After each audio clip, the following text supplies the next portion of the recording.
David adjusted the strap of his camera bag and wiped the sweat off his brow. The jungle was alive with sounds, chirps, trills, and the rustling of unseen creatures darting through the undergrowth. The sun hung low, casting long shadows over the Jura River. He had been trekking for hours, the dense forest closing in around him, but he didn't mind. The thrill of capturing a jaguar in its natural habitat was worth every mosquito bite and thorn scratch. He stopped at the riverbank to refill his canteen. As he knelt, the tranquility of the moment was shattered by a strange, desperate cry.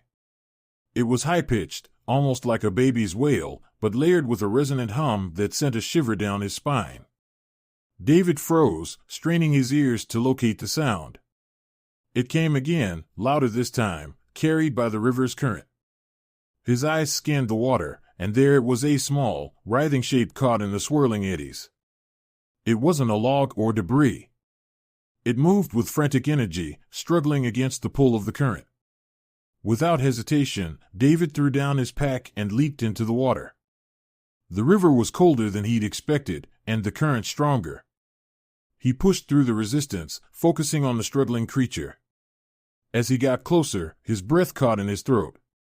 The thing wasn't anything he recognized. Its body was tiger-striped, but the colors bright blue and orange seemed to shimmer and shift under the water.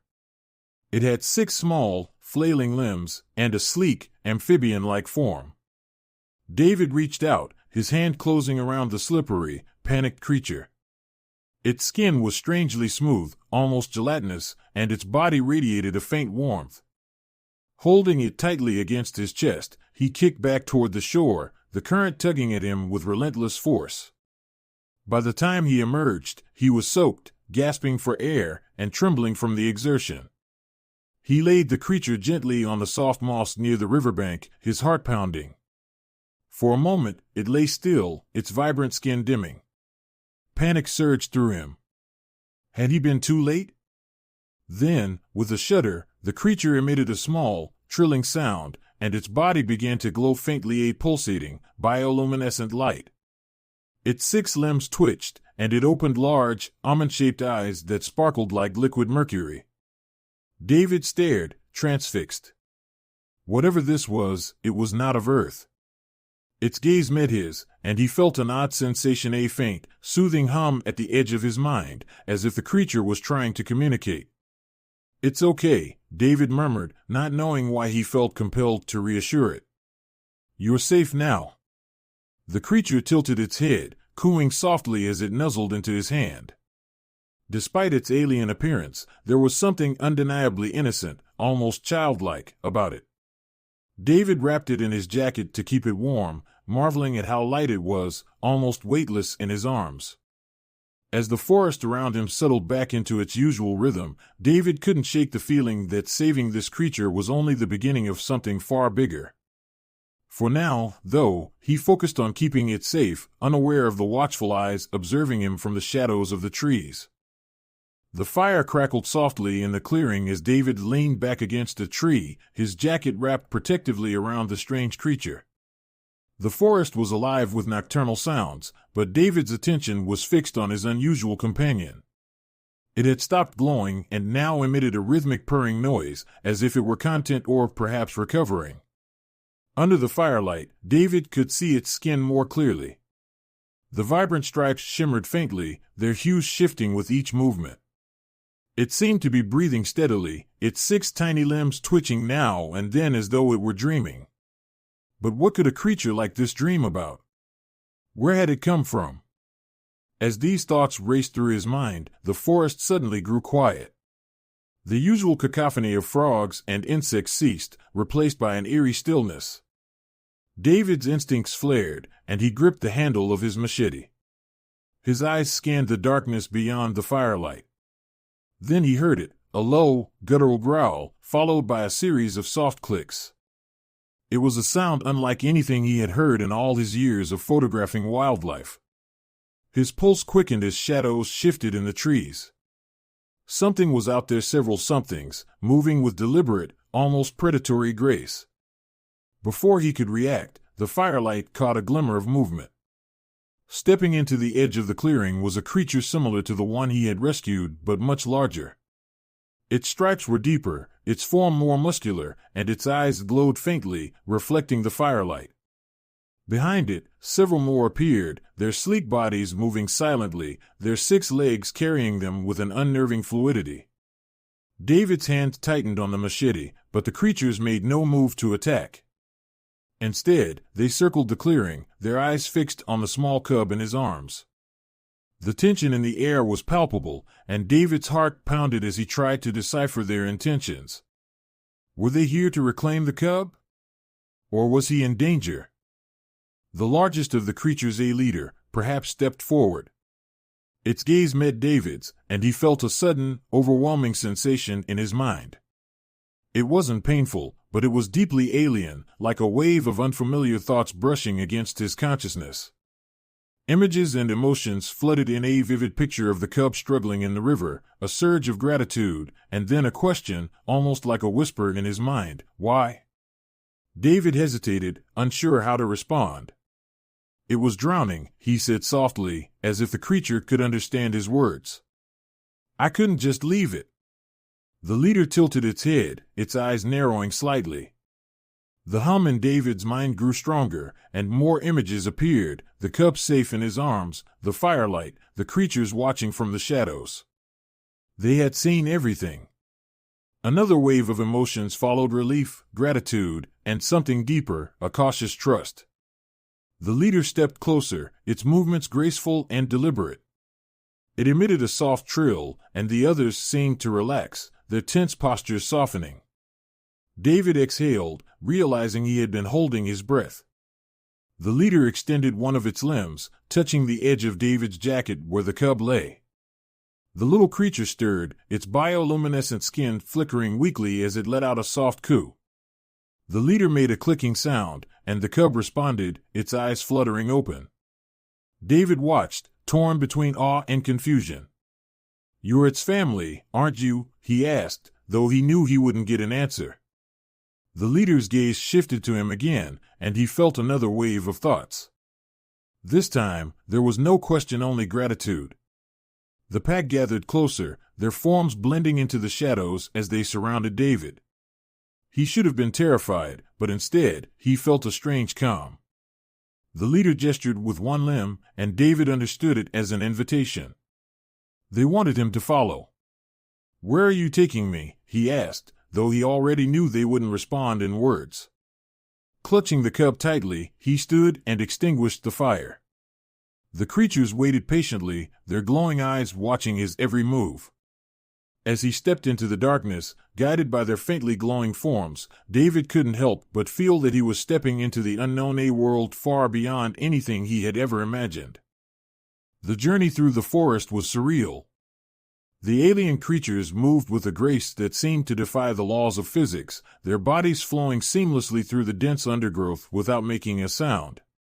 David followed, the rescued cub still nestled in his arms. The air grew cooler, and the bioluminescent glow of the creatures cast an otherworldly light on the surrounding foliage. The leader of the pack, the largest and most regal of the beings, occasionally glanced back at David as if to ensure he was keeping up. It emitted soft clicking sounds that the others responded to in kind, their communication an intricate symphony of sounds and subtle movements. David couldn't shake the feeling that they were speaking, though not in any way he could comprehend. After what felt like hours, the dense jungle gave way to an open clearing. David's breath caught in his throat.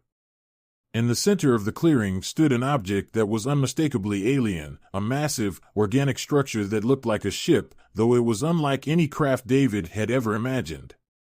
Its surface was smooth and seamless, a mix of metallic hues that shimmered in the moonlight. It seemed to pulse faintly, as if alive. The creatures moved toward the ship, their bioluminescent bodies casting long, dancing shadows across the clearing. The leader gestured for David to follow, and he hesitated for only a moment before stepping closer. As he approached, he could see more of the ship's details. Vines and foliage had grown over parts of it, evidence of its long stay in the jungle. Yet, despite its apparent age, it still radiated a sense of power and mystery. The leader stopped in front of a large, curved opening in the ship's hull. It turned to David, fixing him with its glowing eyes. Once again, he felt the familiar hum in his mind, stronger this time, accompanied by a series of vivid images, the ship descending through a storm of brilliant light, a fiery crash into the jungle, the creatures emerging, injured and disoriented. David pieced the story together. They had crash-landed here, stranded far from their home planet. The ship had been badly damaged, and the resources they needed to repair it were unavailable on Earth. They had been stuck here ever since, surviving in the shadows of the forest, hidden from humanity. He looked down at the cub in his arms, its small body glowing faintly as it nuzzled against him. It had been part of a group exploring the river but had been swept away by the current. David's actions had not only saved the cub's life, but had also earned the trust of its people. The leader's gaze softened, and David felt another wave of thoughts, a plea for help. Images flashed in his mind, communication devices sparking and failing, attempts to repair the ship thwarted by the lack of resources. They had the knowledge to fix it but lacked the tools and materials. What they needed was a way to contact their home planet, to send a distress signal that could bring help. David swallowed hard. "You want me to help you," he said aloud, his voice trembling slightly. The leader nodded slowly, the motion so human-like that it sent a shiver down his spine. He felt another wave of gratitude, tempered by an underlying urgency. Time was running out for them. David glanced around the clearing, taking in the enormity of the situation. Here was a species unlike anything humanity had ever known, intelligent, peaceful, and in desperate need of assistance. They had remained hidden, likely out of fear of humanity's reaction. And now, by pure chance, he had stumbled upon them. The responsibility weighed heavily on him. The leader stepped closer, reaching out with one of its limbs to touch David's forehead. The contact sent a cascade of images and emotions flooding through him, visions of their homeworld, a place of towering crystalline structures and vibrant alien landscapes, and a deep longing to return. David's knees buckled under the weight of the experience, and he fell to the ground, gasping. When he opened his eyes, the leader had withdrawn, watching him with a mix of concern and hope. David took a deep breath and looked up at the ship, then back at the creatures. "I'll help you," he said finally. "I don't know how yet, but I'll do everything I can." The pack emitted a series of soft, harmonious clicks, a sound that David instinctively understood as relief and gratitude. The leader bowed its head slightly, a gesture that felt deeply respectful, almost ceremonial. As the first light of dawn crept over the horizon, David stood in the clearing, the weight of his promise pressing heavily on him. He knew this was just the beginning. Whatever happened next, it would change not only his life but perhaps the fate of two worlds. The morning sun painted the jungle in hues of gold and green as David stood in the clearing, staring at the alien ship. The pack of creatures encircled him, their glowing eyes fixed on his every move. The leader, regal and commanding, stepped closer, emitting a soft hum that resonated in David's chest. He could feel the gravity of the moment. This was no longer just an encounter, it was an alliance. David knew he needed to act quickly. "If we're going to fix this," he said, addressing the leader, "I'll need to get back to civilization. There's equipment, communication tech. People who can help." His words felt woefully inadequate, but he hoped they understood his intent. The leader tilted its head, its gaze piercing yet calm. The hum in David's mind intensified, and new images flooded his thoughts. He saw himself returning to the human world, the alien cub by his side, showing proof of their existence to gain trust. But intertwined with these visions was an undercurrent of warning images of conflict, fear, and destruction, a silent plea for discretion. "I understand," David said softly. "People might react badly to you. I'll be careful." The leader stepped back and gestured to the others. One of the creatures moved forward, carrying a small, crystalline object. It looked like a shard of glass, but it pulsed faintly with an inner light. The creature extended it to David, who hesitated before taking it. The moment his fingers closed around the crystal, a jolt of warmth spread through his hand. The crystal thrummed with a gentle energy, as if alive. Images accompanied by impressions formed in his mind. This crystal was a communication device of sorts, a tool to help him bridge the gap between their technology and Earth's. It held data, schematics, and even holographic images of their homeworld, everything he'd need to make humanity understand the importance of helping them. David nodded, his resolve solidifying. "I'll start with the people I trust, scientists, engineers. We'll figure out a way to get the materials you need, or at least send out a signal." The pack of creatures emitted a harmonious chorus of clicks and trills, a sound that David recognized as gratitude. The cub in his arm stirred, its tiny limbs twitching as it let out a soft chirp. David couldn't help but smile. It was a reminder of why this mattered, of what was at stake. Back in civilization, the journey out of the jungle was grueling, but David pressed on, driven by a sense of purpose. He avoided populated areas, knowing he needed to control how this story unfolded. When he finally reached a small town on the jungle's edge, he contacted a close friend, Dr. Elena Ramirez, a biologist known for her open mind and commitment to ecological research. When David arrived at Elena's lab, she nearly dropped her coffee at the sight of the cub. What is that?" she stammered, her wide eyes fixed on the creature. "It's what I need your help with," David replied, setting the cub gently on a table. It cooed softly, its stripes glowing faintly in the dim light of the lab. David quickly recounted his story, showing her the crystalline device and the images it projected when activated. Elena's skepticism melted into awe as the holographic images danced in the alien landscapes, the damaged ship, and a series of symbols that appeared to be their written language. "This is incredible," she whispered. "But do you have any idea how dangerous this could be? If the wrong people find out." "I know," David said. "That's why I came to you. If anyone can help me make this work, it's you." The first signal. Over the next few weeks, David and Elena worked tirelessly. They analyzed the crystal, deciphering its data with the help of trusted engineers and astrophysicists. The team operated in secrecy, knowing the world wasn't ready for such a revelation.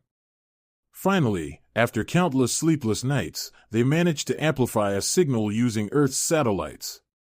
The crystal provided the necessary frequencies, aligning their transmission with a distant part of the cosmos. When they activated the makeshift device, the room filled with a low hum, the air itself vibrating with energy. David held his breath as the signal stabilized. A moment later, the crystal emitted a soft glow, and a new holographic image appeared. It was a being, similar to the pack leader, but taller, more imposing. The alien's expression shifted, first to surprise, then to recognition. The leader's voice resonated through the device not in words, but in a wave of emotions, relief, joy, and urgency. "They heard us," Elena said, her voice trembling. "They're coming." The pact. Days later, David returned to the clearing where the pack awaited him. The cub chirped excitedly as it rejoined its family, the pack surrounding David with trills of gratitude. The leader stepped forward, its golden stripes glowing brightly in the twilight. David placed the crystal in its outstretched limb, feeling a surge of connection as their thoughts intertwined one last time. He saw their homeworld again, a vibrant planet teeming with life, and a vision of their people arriving on Earth not as invaders, but as allies, bringing knowledge and technology to heal a world on the brink of collapse. The leader's gaze locked with David's, and he felt a final message: you saved more than one life. You saved hope. As the night deepened, the pack disappeared into the shadows, leaving David alone in the clearing. Above, the stars seemed to shine brighter than ever, a reminder of the vast, interconnected universe he was now a part of. David turned and began the trek back, his heart heavy with the weight of what lay ahead but buoyed by the knowledge that he had done the right thing. For humanity. For them. For the future.